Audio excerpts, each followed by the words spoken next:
got a soapbox I can... Hi guys, and welcome back to my channel. If you're new here, my name is Daphne, and today we're talking about my 23rd week of pregnancy. Told me, son, don't you get involved in politics, religion. All right guys, let's dive right into stats and symptoms for the week. So stat-wise, I got on the scale this morning. I was 154 pounds, which is a 1 pound gain from last week, and I've been trucking along right at 1 pound each week here in my second trimester, and that is exactly what my doctor wanted for me, so I'm pretty happy with that, and it seems to be going well. Now, I do feel like I'm getting bigger everywhere, and obviously with my belly, I have noticed like huge changes, and I actually had my doctor's appointment this week, and they got to measure my belly, and we'll talk a little bit more about my mid-second trimester doctor's appointment in a little bit.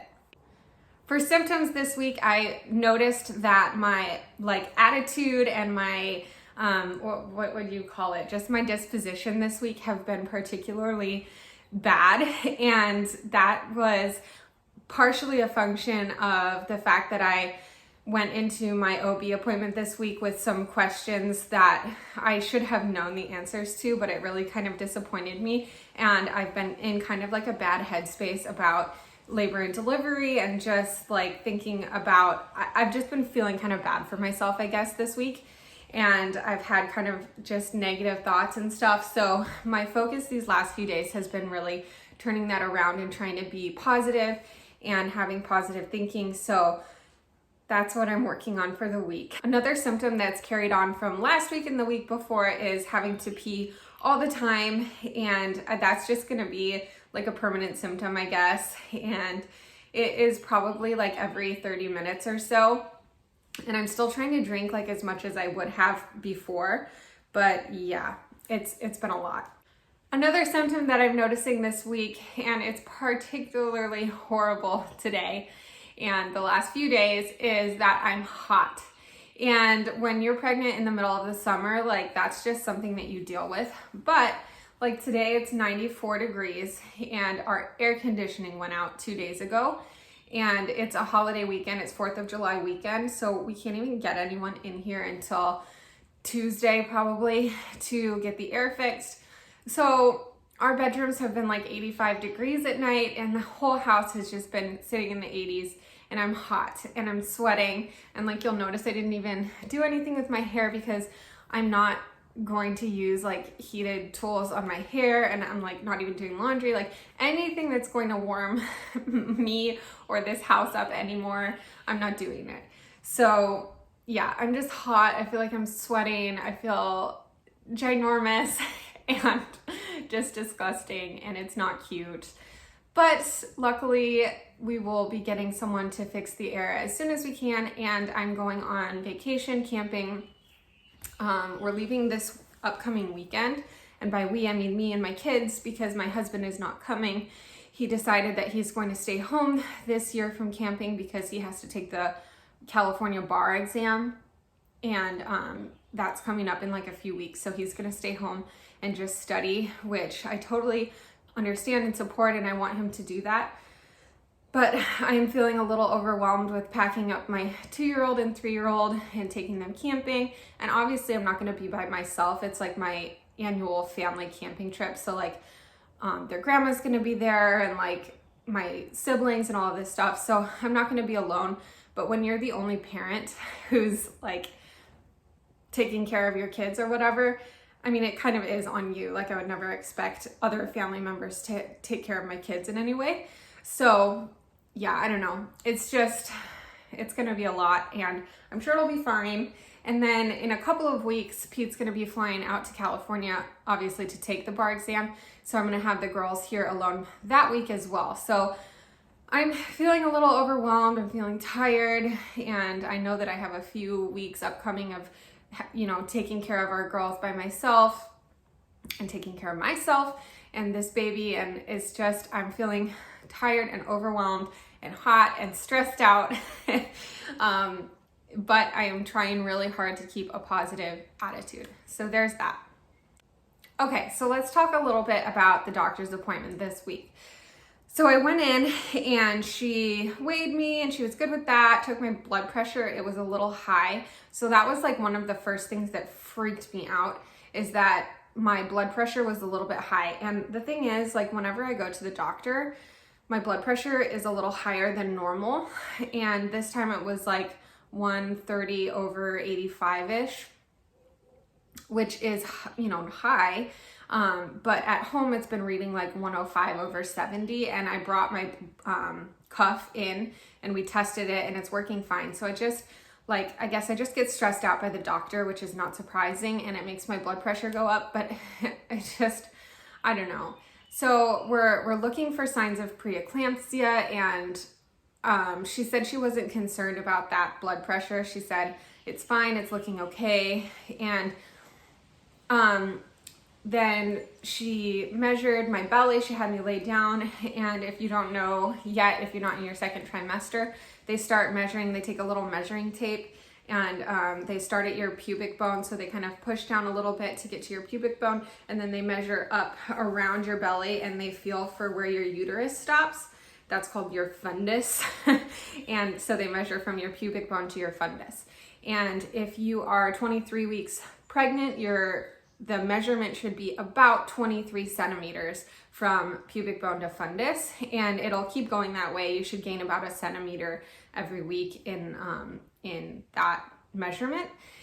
And so she said that at 23 weeks, I'm measuring 25 weeks, and she said that's okay, you know, with ±2 centimeters is not a big deal, and I'm not surprised that I'm measuring larger.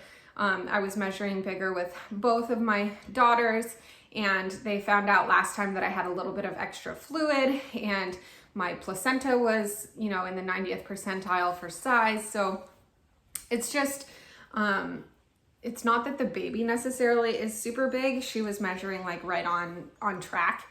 It's just that my body gets big, and I get a lot of fluid, and I get placenta and all of this stuff. So, yeah, but what a surprise that I am measuring bigger. And like, obviously, like, check this tummy. I'll just pull this up. Yeah, it's big. It's big. Yeah. Ooh. My pregnancy app this week said that the uterus is now the size of a soccer ball, and that the baby is the size of a small head of lettuce, which, not surprising, but man, I can't believe it's only 24 weeks, and I'm already this big. I don't know. It's a lot. I'm scared. And then, so like when I went to my doctor's appointment, and I'll insert a clip here of like my drive home because I filmed it, and I just wanted to talk and update you guys about how I was feeling. But the two like major questions that I had for my doctor were, if I get preeclampsia again, usually what they do is they give you this medicine called Magnesium, and what it does, it's magnesium sulfate, and what it does is they do an IV drip, and it makes you feel extremely, extremely sick. And you can Google that. It makes you feel horrible. And what it does is it stops you from having seizures when you're preeclamptic. So preeclampsia can turn into eclampsia, which means having maternal seizures. And obviously they want to prevent you from having seizures because that can cause death and all of this stuff. It can cause stroke, etc. And so they give you the magnesium to try to stop you from having seizures. And that's fine, I get it, but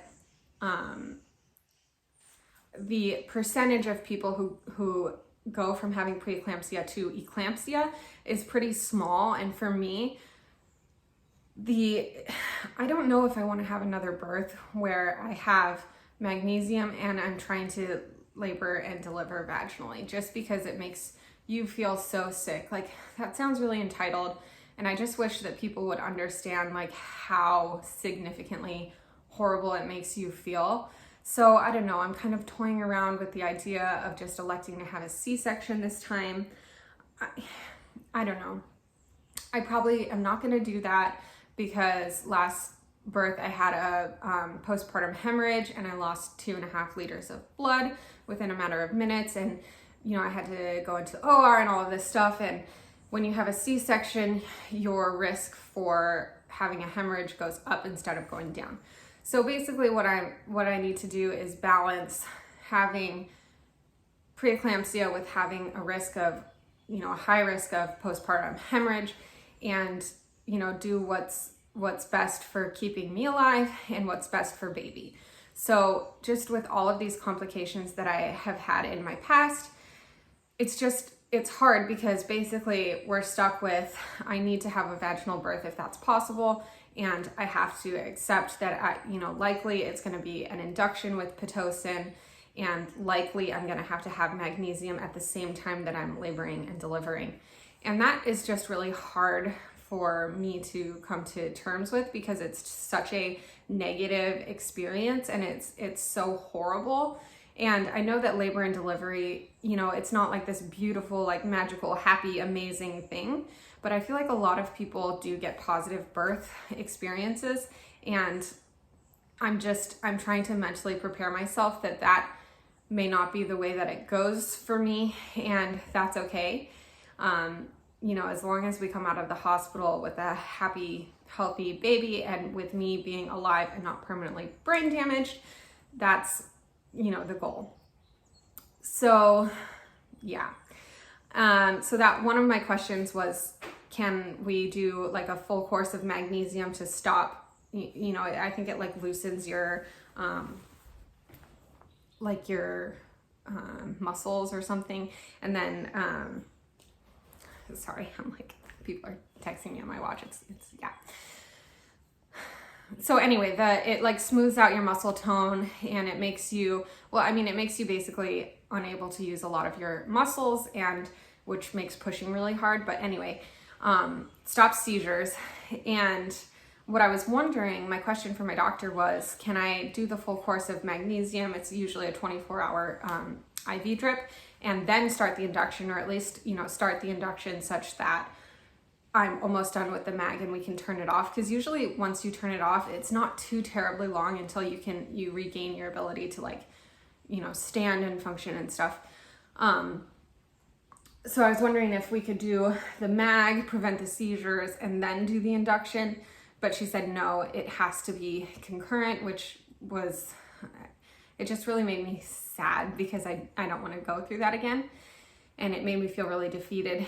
And then the other question that I had was, if I have another hemorrhage, because I'm high risk for that, is there any chance that when they're doing the D&C, I don't have to be separated from my baby? Like, is there any human, like my husband, a nurse, literally anyone who can just bring the baby with and keep her skin to skin with me while they're doing whatever they need to do down there? Like last time they put like this big sheet up so I couldn't see. It's basically like the same procedure for a C-section. You can't see what's going on down there.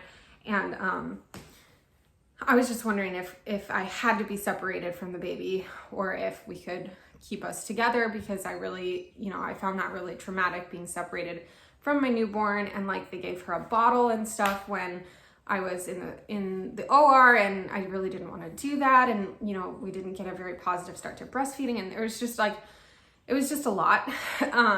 And so I was wondering, like, is there any chance that anyone in the world can just bring the baby? You don't have to be responsible for her. Like my husband will do it. And she said, absolutely not. There's zero chance that they would let mom and baby stay together in that situation. And it's, I get it, but I also feel like that's a little inflexible. And yeah, anyway, I'm going to insert here like my raw reaction to like what my doctor said, and you can see kind of the emotion that I was feeling. And basically, I think I was just feeling really down and feeling basically bad for myself because I want to have a positive birth, and that might not be something that I get to experience, and that's okay. That's something that I'm working on and trying to come to terms with, and I'm just trying to accept that my birth is going to go the way that my birth goes, and as long as we both come out happy and healthy, like that's okay.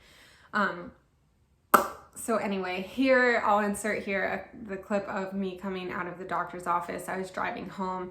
Sorry, like I just sat my camera on the dashboard and the angle's weird, but anyway, here it is. Here's this video of me, and you can see my like raw emotional reaction.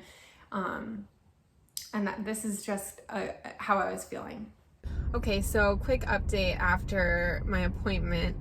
I'm feeling, a little sad and scared and overwhelmed, I guess. I talked to my doctor, I asked her my questions, and, I understand that her answers are, she gave the best answers. Sorry, my camera's kind of sideways. She gave like the best answers that any doctor would give, and it's just, I don't know, I'm just feeling like sorry for myself, I guess, because, so I asked her a couple of questions. First of all, if, I get a hemorrhage again and I have to go have like the DNC and the balloon and stuff, is there any chance that I can be kept with my baby and like, stay skin to skin and stuff? And she said, no, there's no chance. We would have to be separated. And like, I don't know, that was really hard last time. I hated, giving birth and then immediately having her taken away from me. Like, it just sucked, and I just don't want to be separated from her, immediately after birth, just because my body can't handle it. I don't know, it just does not feel fair. But like, again, she said it is a rare complication. It's not necessarily going to happen again. So, she said, you need to not compare your birth experience to other people and like romanticize it, because we just have to do what we have to do to keep me healthy. And I'm gonna be a mom of 3 and I have lots of kids to think about, and I can't, they have to focus on making sure that I'm okay. And I get that, I appreciate that. I just wish I understood why, like, a nurse or someone can't just bring her, and keep her with me, skin to skin or whatever. So that was upsetting. But I understand, the doctors don't want to have, a baby in there, that they have to think about, and I get it. It just sucks. And I asked her if I get pre-eclampsia again, if there's any chance that we can do the magnesium first and then let me, do the induction and the labor. And she said no, that I just have to have the magnesium while I'm in labor, and, it's just something we have to do. And if you don't know what that is like, it's just, it makes you feel extremely, extremely sick and weak, and like you have a very bad fever. And I mean, it's like going into labor in the worst possible situation. Imagine you were extremely, extremely sick with the flu or something, and you had to go through labor and then push a baby out. It's just horrible. And she said that, there's no option. We have to do the magnesium while I'm in labor. And, that's just, what we have to do. It just, I don't know, I guess I'm just feeling sorry for myself that this is the reality of my births so far, and that, instead of being excited about birth and, prepping and planning and doing like, all this prep for going into labor by myself, instead I'm just, trying to mentally prepare myself for being extremely sick and, almost dying, and having my newborn baby taken away from me. And I don't know, I guess I'm trying to work through some trauma, and I don't know, today was not a happy day. So that's it. That's all I have on my update from my OB. So. All right, guys, thank you for tuning in with me this week for my 23-week update. I update every week. I do a weekly pregnancy update, and I will also be, if I can, if it's not like an emergency situation, I will be filming the birth. And so yeah, thank you for joining. Comment down below and just tell me where you're at in your pregnancy and anything positive that you have, like positive thoughts this week. And yeah, and I will see you guys next week for my 24-week pregnancy update. When I have children, they will know what